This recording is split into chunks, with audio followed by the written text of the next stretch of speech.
a sub judice issue, and government is ready to take tax also. And how can you put it's an election issue? There are 28 properties just here in the three places I mentioned. On what basis is the Waqf board claiming the properties to be its own? When I was in the JPC deciding the Waqf Act, a delegation from Kerala comprising of the Christian community from Kerala, they came and submitted before us as to how this entire village, where the Christians have been residing from hundreds of years and where there are no Muslim population at all, even that village in Calicut is being declared as Waqf village. So this problem is so serious that it is not affecting just the Hindu community, it is also affecting equally the Christian community. So you should ask the Waqf board, on what basis are they claiming entire villages, 28 places in just these three places, as their own? They have no deed, they have no documents, they have no supporting documents to prove their claim. But just because the government will support them, they are claiming ownership rights over these properties. Thank you. Saying nobody will be affected by this Waqf in Kerala. All were treated as injustice. In Karnataka, after having realized the mistake done by Waqf board, Congress government and Chief Minister Siddaramaiah has withdrawn notices. Just yesterday, Congress government in Karnataka has ordered cancellation of all mutation registers which has Waqf board names. Why did they cancel it if they were right? Why did they take it back if they were right? In Kerala also,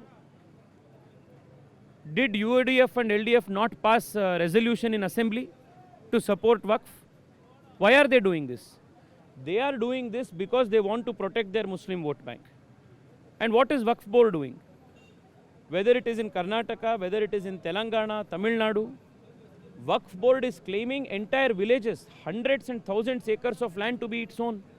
In Tamil Nadu, in Tiruchendur, they have claimed a 1400 years old temple to be Waqf property. There are no Muslims in that village, but they have claimed that entire village and temple to be Waqf property. In Karnataka, the government school where Sir M. Vishweshwaraya studied, Waqf board is claiming to be its property. Here in Kerala, at least 50 Christian pastors, bishops and leaders of the Christian community came before the JPC. They said, please do something to stop this Waqf encroachment, because state government in Kerala is supporting the Waqf board. So this is a very serious matter. I request all of you, I request the media to please go to Calicut, talk to these Christian Ernakulam. Please talk to the Christian leaders in Ernakulam.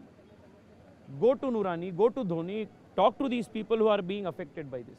They will tell you how serious this matter of Waqf encroachment is. Now you mentioned 28 places.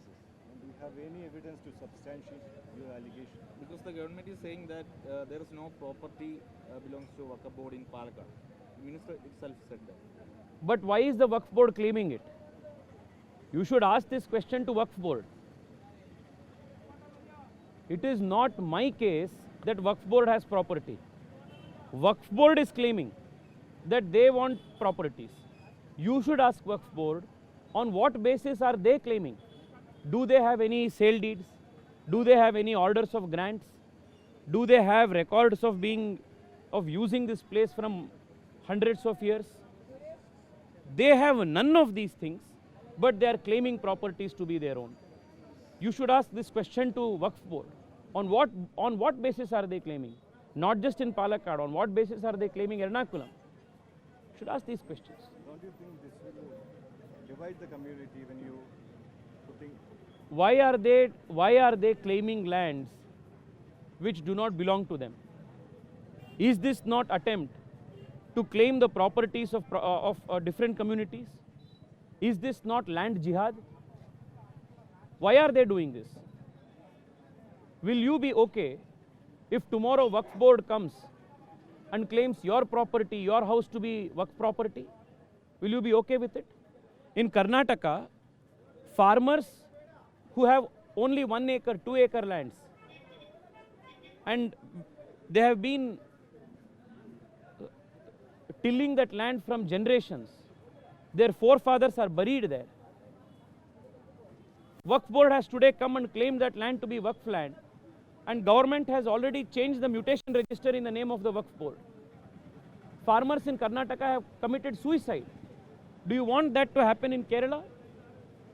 It's a very serious issue, and I am very categorically assuring the farmers of Kerala, the Christians and Hindus of Kerala, this year in the winter session of Parliament, the Narendra Modi government will pass the amendment to the Waqf board, and we will protect every inch of your land. We will make sure the Waqf board does not encroach on even 1 inch of your land. Thank you.